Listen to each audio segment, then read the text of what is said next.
నమస్తే. Welcome to RTV. Congress government ఎంఐఎంకు తొత్తుగా వ్యవహరిస్తుందంటూ కూడా కేంద్ర మంత్రి బండి సంజయ్ నిన్న భాగ్యలక్ష్మి టెంపుల్ దగ్గర విమర్శలు చేశారు. మరి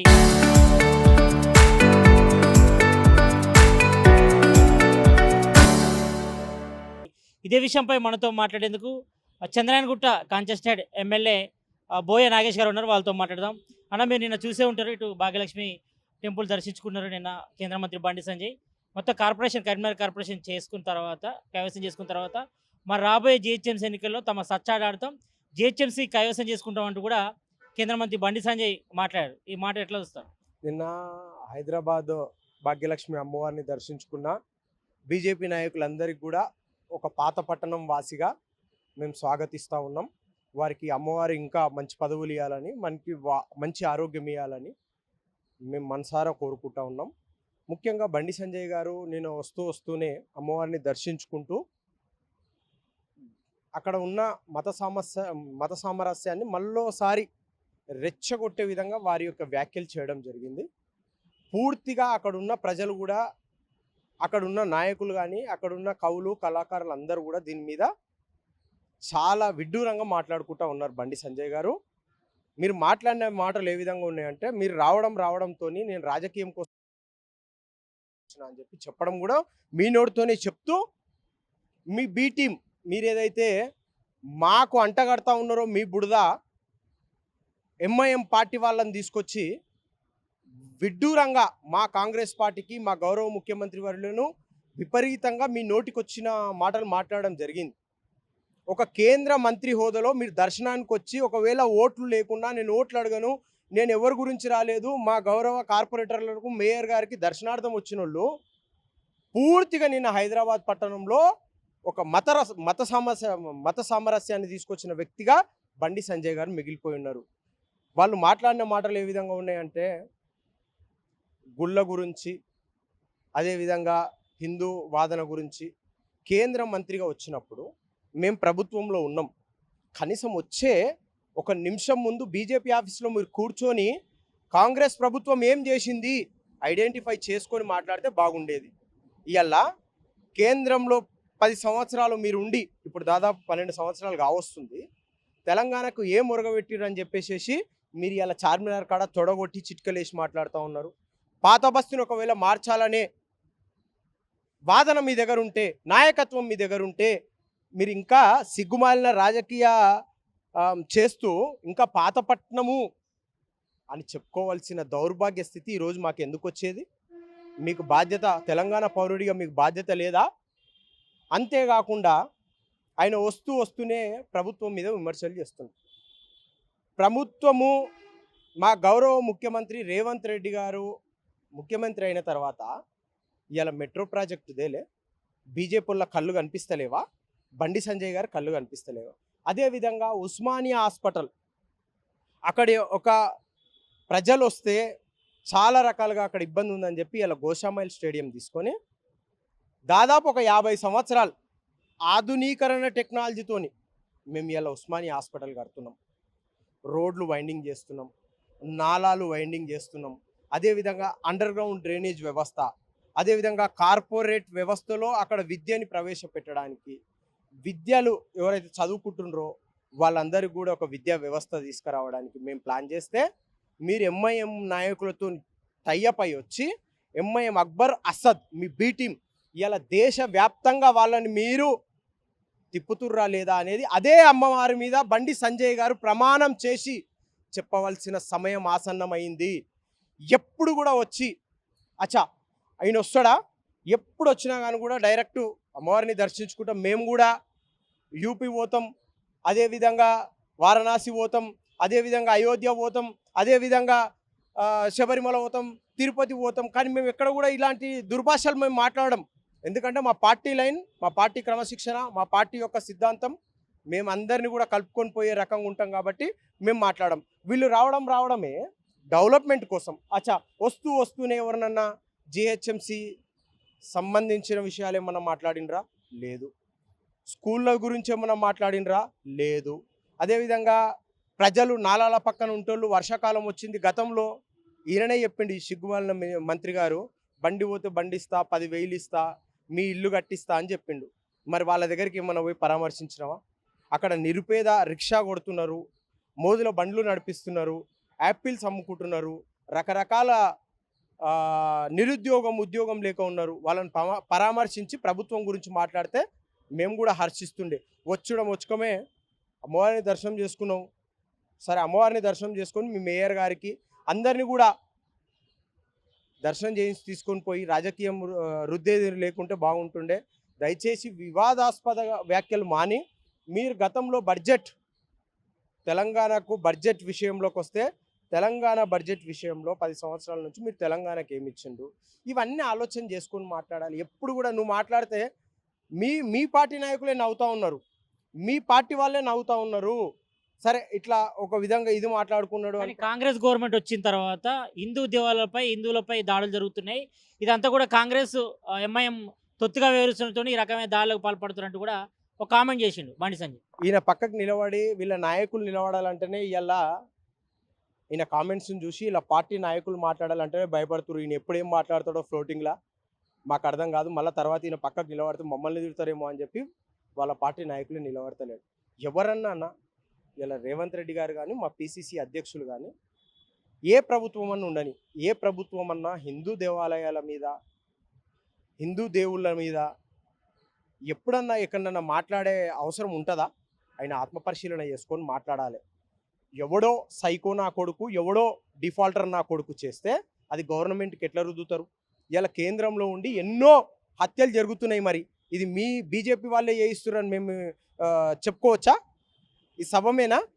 కేంద్ర మంత్రి హోదాలో ఉండి ఆయన కూడా ఆలోచన చేసుకొని మాట్లాడాలి. నేను ఆదిలాబాద్ పోతా, నేను బాన్సువాడ పోతా, నేను రకరకాలుగా జిల్లాలన్నీ తిరుగుతా అంటుండు. ఇండియా మొత్తం తిరిగే స్వేచ్ఛ నీకుంది కేంద్ర మంత్రిగా, పోవాలి. ఒక హైదరాబాద్ని పట్టుకొని, ఒక కరీంనగర్, ఒక హైదరాబాద్ని పట్టుకొనే కాదు, దేశవ్యాప్తంగా ఉన్న ప్రజలందరికీ కూడా నువ్వు న్యాయబద్ధమైన న్యాయం చేసే వ్యక్తిగా మీరు ఉన్నారు, చెయ్యాలి. కానీ మీరు వచ్చిన ప్రతి దగ్గర కూడా ప్రజలు రెచ్చగొట్టడం అనేది కరెక్ట్ కాదు. సరే, ఇంకొక మాట నేను మీడియా మిత్రులను నేను ఒకటి అడుగుతా ఉన్నా. రాజాసింగ్ మీ ఎమ్మెల్యేనే కదా? ఒక కేంద్ర మంత్రి వచ్చినప్పుడు రాజాసింగ్ని మరి మీరు ఎందుకు విలువలేదు? మీకు హిందువుల మీద ఒక హిందూ పక్షపాతిగా రాజాసింగ్కు పేరుంది. మరి నువ్వు రాజాసింగ్ని బహిష్కరించారు కదా బీజేపీ నుంచి. ఆల్రెడీ బీజేపీని బహిష్కరించినా కానీ కూడా హిందూవాదిగా ఆయనకు యాజ్ ఏ కేంద్ర మంత్రిగా నువ్వు హిందువులు హిందువులు హిందువులు అని మాట్లాడతావు. మరి రాజాసింగ్ హిందువు కాడా? అనుక్షణం హిందువుల గురించి కొట్లాడే వ్యక్తిగా రాజాసింగ్ ఉండు. మరి మీరు ఇలా పిలిచుంటే బాగుండేది. అది కాకుండా దేవాలయ చైర్మన్ శశికళ గారు ఉన్నారు. మీరు మాట్లాడేటప్పుడు కరీంనగర్ వచ్చిన మీ బృందము, మీ మేయర్ మీ పక్కన ఉంది. ఒక మహిళగా ఆమెను పక్కనైతే పెట్టుకోవాలి కదా చైర్మన్గా. దేవాలయాన్ని మొత్తం దాదాపు నేను కొన్ని సంవత్సరాలుగా పాత బస్తీల శశికళ అనే వ్యక్తికి పేరుంది. కనీసం పక్కకన్నా నిలబెట్టుకొని వచ్చినందుకన్నా ఆమెకు గౌరవం ఇవ్వాలి. మీకు ఈ గౌరవం లేదు. కానీ మేము హిందువులము, మేము కూడా హిందువులము, మేము కూడా హిందువులల్లా ఏ పూజలన్నా, ఏ కార్యక్రమాలన్నా, ఏ సన్నివేశంలోనన్నా మేము కూడా యాజ్ ఏ హిందూ ధర్మంగా మాకు కూడా బాధ్యత ఉంది. మీరు ఒకరే కాదు. కాకపోతే నిన్న వచ్చి ఆయన ఏదైతే వివాదాస్పద వ్యాఖ్యలు చేసిండో ప్రెస్ మీట్ పెట్టి వాళ్ళు వెనకకు తీసుకోవాల్సిన అవసరం ఉంది. ఎందుకంటే హిందువుల మనోభావాలనే పూర్తిగా ఆయన నిన్న వాళ్ళు మాట్లాడిన మాటలకు కాంగ్రెస్ పార్టీయే కాదు యావత్తు హిందువులు కూడా నవ్వుతూ ఉన్నారు ఆయన మాట్లాడే మాటలు. దయచేసి ఖబర్దార్, ఎవరు కూడా మేము కూడా మాట్లాడగలుగుతాం. ఇలా మళ్ళీ ఇంకో విషయం నీకు చెప్తా ఉన్నా. కరీంనగర్ ఉంది, వేములవాడ ఉంది, సమ్మక్క సారక్క ఉంది, యాదగిరి నరసన్ ఉన్నాడు, భద్రాచల శ్రీరాముల వారు ఉన్నారు, అదేవిధంగా రకరకాల దేవస్థానాలు ఉన్నాయి. మా మంత్రులు, మా మినిస్టర్లు, మా పిసిసి అధ్యక్షులు పోతా ఉన్నారు. కానీ ఎక్కడ కూడా ఇలాంటి వ్యాఖ్యలు చేయరు.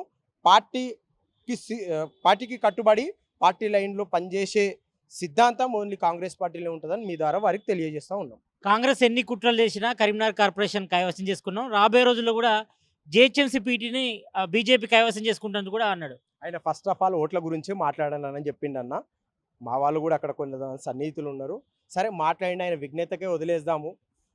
కరీంనగర్ వాళ్ళు ఎట్లా గెలుచుకుర్రు అనేది బండి సంజయ్ గారు కరీంనగర్లో ప్రెస్ మీట్ పెట్టి చెప్పాలి. ఎంఐఎం పొత్తుందా లేదా అనేది ఆయన మాకు చెప్పాలి. కరీంనగర్లో ఇలా మేయర్ ఇలా అయ్యిండ్రంటే ఖచ్చితంగా నరేంద్ర మోడీ గారు వాళ్ళ అన్న పెద్దన్న ఎవరైతుండ్రో మా పెద్దన్న ఇక్కడ ఎవరైతే వాళ్ళ పెద్దన్న అసద్ సాబ్ ఉన్నాడో అసద్ సాబ్తోని మాట్లాడుకొని ఇది ఒక కుట్ర, ఎట్టు పరిస్థితులలో కరీంనగర్ నాకు కావాలి అని చెప్పేసి బండి సంజయ్ గారు నరేంద్ర మోడీ ఎట్లా బడ్జెట్ ఇవ్వలేవన్నా, కనీసం ఆ కరీంనగర్ సీట్ అన్న మేయర్ సీట్ అన్న ఇయ్యి చూసుకొని నేను ఇది గెలిచినా అని చెప్పి నేను చార్మినార్ కాడ పోయి తొడగొడతా అని ఒక ప్రామిస్ చేసుకొని వచ్చిండు తప్ప ఇంకొకటి ఏం లేదన్నా.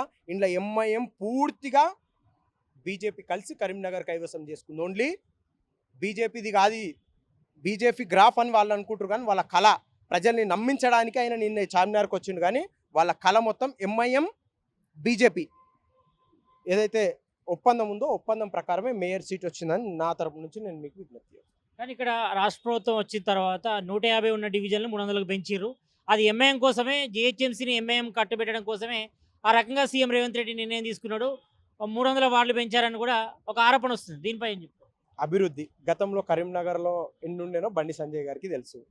ఇప్పుడు జనాభా సంఖ్య పెరిగినప్పుడు అభివృద్ధి కొరకు ఇప్పుడు గ్రేటర్ హైదరాబాద్ విస్తీర్ణ ఎక్కువైపోయి ఔటర్ రింగ్ రోడ్ వరకు విస్తరించింది.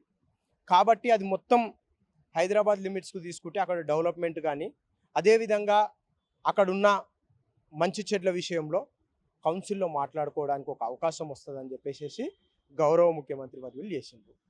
ఇందులో ఏదైనా మీకు సందేహం ఉంటే మీరందరు ఎంపీలు ఉన్నారు, ఎమ్మెల్యేలు ఉన్నారు, గౌరవ ముఖ్యమంత్రి గారికి ఒక వినతి పత్రం ఇవ్వాలి.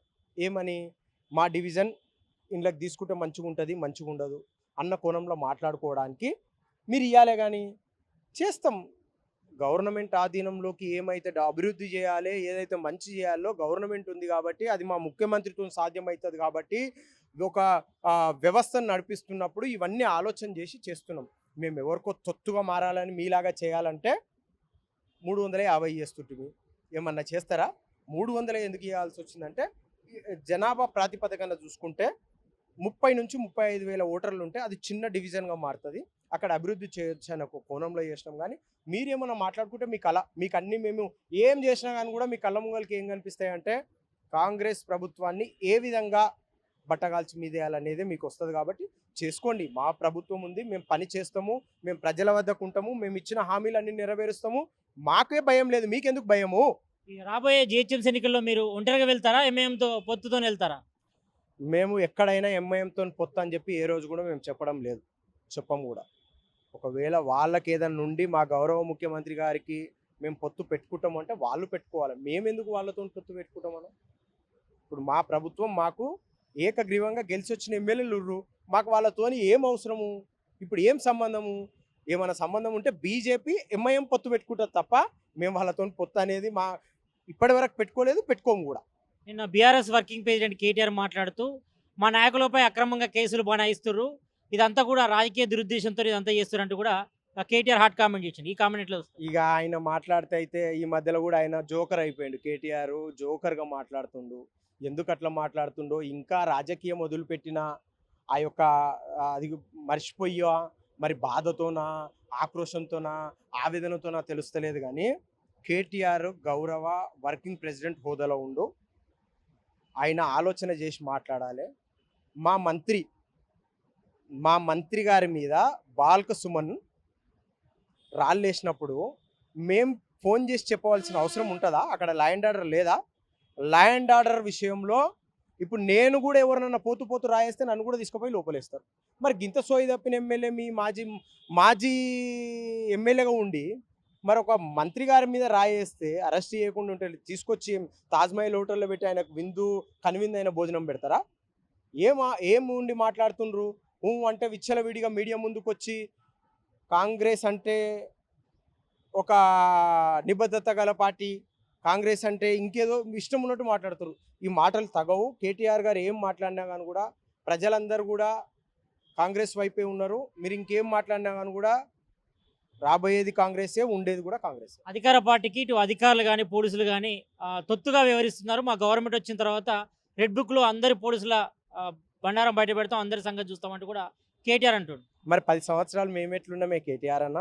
మీరు 10 సంవత్సరాలు ఉండే అప్పుడు కూడా మమ్మల్ని తీసుకుపోయి మా ఊళ్ళని ఇంట్లో నుంచి లిఫ్ట్ చేసుకొని పోయి తీసుకొని పోయారు. మేము మాత్రం మీలాగా మినిస్టర్ల మీద మీ కాన్వాయిలు అప్పుడు మీ ఇట్లా పనులు చేయలే. నికాసుగా మీరు ఏదైనా ప్రభుత్వంలో ప్రజలకు ఏదైనా న్యాయం జరగకపోతే మేము రోడ్ల మీదకి వచ్చినప్పుడు మమ్మల్ని ఇంట్లో నుంచి లిఫ్ట్ చేసుకొని పోయి జైళ్ళల్లో పెట్టిన రోజు మరి ఆ రోజు నీ కళ్ళు మూసుకుపోయినావా? ఈ రోజన్నా మీరు చేసే అరాచకాలను బట్టే పోలీసులు వ్యవహరిస్తున్నారు. మీరు పోలీసుల కన్నా విలువిస్తుండ్రా? అట్లా లేదు. ఐఏఎస్లు కానీ, అధికారులు కానీ, టీచర్లు కానీ ఎవరు ఈరోజు మీరు ప్రతిపక్షంలో ఉండి మీరు ఎవరికి విలువిస్తుండ్రు? ఎవ్వరికి విలువిస్తలే. ఏదో రెడ్ బుక్ ఇది ఒకటి ఫ్యాషన్ అయిపోయింది పొలిటికల్ లీడర్లకు. ఈ రెడ్ బుక్ అంటే ఏంది? అంటే ఐఏఎస్లను ఐపీఎస్లను భయపట్టించుడు, వాళ్ళ పేర్లు రాసుకొని వాళ్ళని అంటే ఐఏఎస్లు ఐపీఎస్లు అయ్యి నీ దగ్గర రెడ్ బుక్ల పేరు రాసుకోవడానిక వాళ్ళ ఐఏఎస్ ఐపీఎస్లు అయ్యింది. ఎవడు పడితే వాడు గవర్నమెంట్ గురించి, పోలీసుల గురించి, అధికారుల గురించి, టీచర్ల గురించి ఎవరి గురించి అన్న మాట్లాడితే మాత్రం ఉపేక్షించేది లేదు. కేటీఆర్ కానీ, కౌశిక్ రెడ్డి కానీ, బాల్క్ సుమన్ కానీ ఇంకెవరన్నా ఉండని అధికారులకు మనం గౌరవం ఇవ్వాలి. ఎందుకంటే వాళ్ళు గౌరవంగా ఆ సీటుకు, వాళ్ళు ఉండే సీటుకు కానీ, వాళ్ళ చదువుకు కానీ అధికారుల ఎన్నికై ప్రజలకు మంచి చేయాలని వస్తారు. కానీ వాళ్ళకు పొలిటికల్ రంగు రుద్ది మేము చూసుకుంటాం ఖబర్దారని తొడలు కొడితే వాళ్ళకు కూడా రక్తము, వాళ్ళకు కూడా మంచి చెడ్డలు అన్నీ ఉంటాయి. అధికారులు ఒకవేళ వాళ్ళ డ్రెస్ కానీ అవన్నీ పక్కకు పెడితే మాత్రం మరి కేటీఆర్ పని ఏముంటుందో మరి వాళ్ళు వీళ్ళే చూసుకుంటారు అని చెప్పి మీ ద్వారా వాళ్ళకి తెలియజేస్తా ఉన్నాం. మొత్తానికైతే ఇటు కేంద్ర మంత్రి బండి సంజయ్ చేసినటువంటి వ్యాఖ్యలపై కూడా మరి హిందూవాదాన్ని రెచ్చగొట్టే ప్రయత్నం చేస్తున్నారు. మరి హిందూవాదంతో పబ్బం గడుపుకునే ప్రయత్నం చేస్తున్నారు. ఇటు కరీంనగర్ కార్పొరేషన్ కూడా మరి ఎంఐఎంతో జతగలిసే కైవసం చేసుకున్నారు. మరి ఇంటర్నల్గా ఇటు బీజేపీ ఎంఐఎం ఒకటే అనే సంకేతాలు వినబడుతున్నాయని కూడా కాంగ్రెస్ సీనియర్ నేత బోయ నాగేష్ చెప్తున్నారు. కెమెరామ్యాన్ కోటేష్తో సతీష్, ఆర్టీవీ, గాంధీభవన్ నుంచి. Local to global news at your finger tips. మీ చేతిలో ఒక ఆయుధం. Download R TV app. Media legend Ravi Prakash is back.